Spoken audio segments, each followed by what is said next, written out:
let us behold the scenes of Easter. 3 days after Jesus died, several of the women who loved him woke up in the morning to prepare to go and visit his tomb. They woke up with sadness, but they collected the spices and the linens that were needed, and they began to make their way to the tomb. What they expected to see there was a tomb sealed by the stone and guarded by soldiers. But what they saw when they approached was not what they expected. Instead, when they approached the tomb, that morning of Easter, they found that the stone had already been rolled away, that the guards were as if dead men standing before an angel of the Lord. Matthew chapter 28, verses 1 through 8. Now after the Sabbath, toward the dawn of the first day of the week, Mary Magdalene and the other Mary went to see the tomb. And behold, there was a great earthquake, and an angel of the Lord descended from heaven and came and rolled back the stone and sat on it.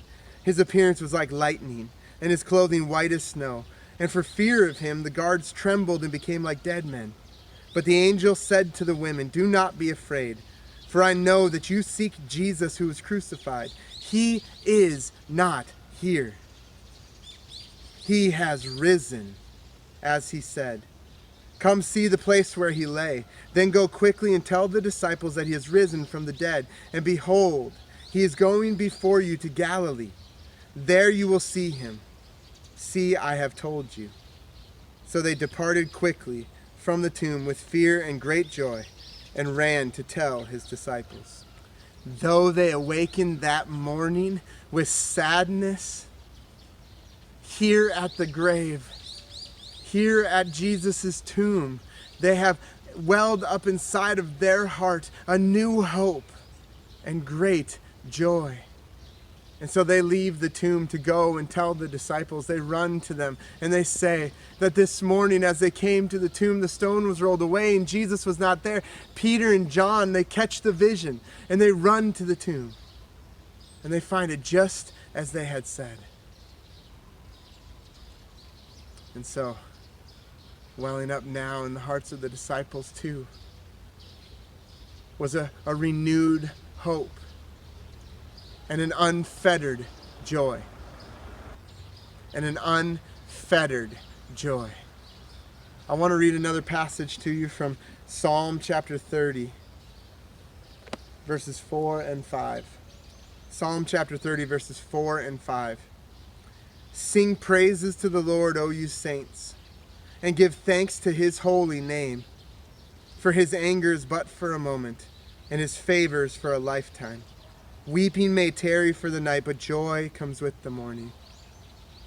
Dawning on that fateful day, that first Easter, with the dawn on that fateful day came the release of true and unfettered joy for the followers of Jesus.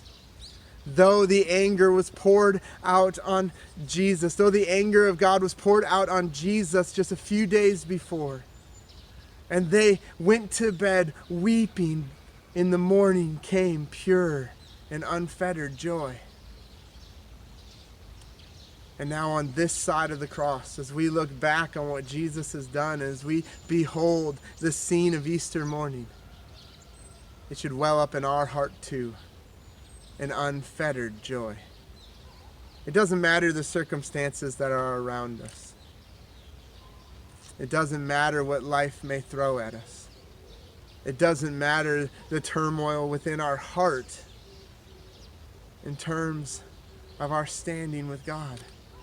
But what matters is this, that God has faithfully fulfilled his promise in his Son, Jesus.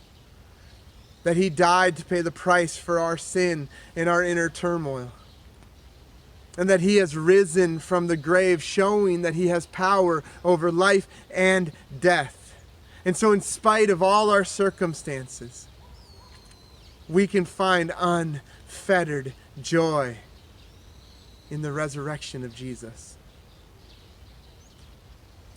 So if you are in a place where you're struggling, where you're hurting, look to Jesus. And as the sun is rising, in your heart too can rise an unfettered joy.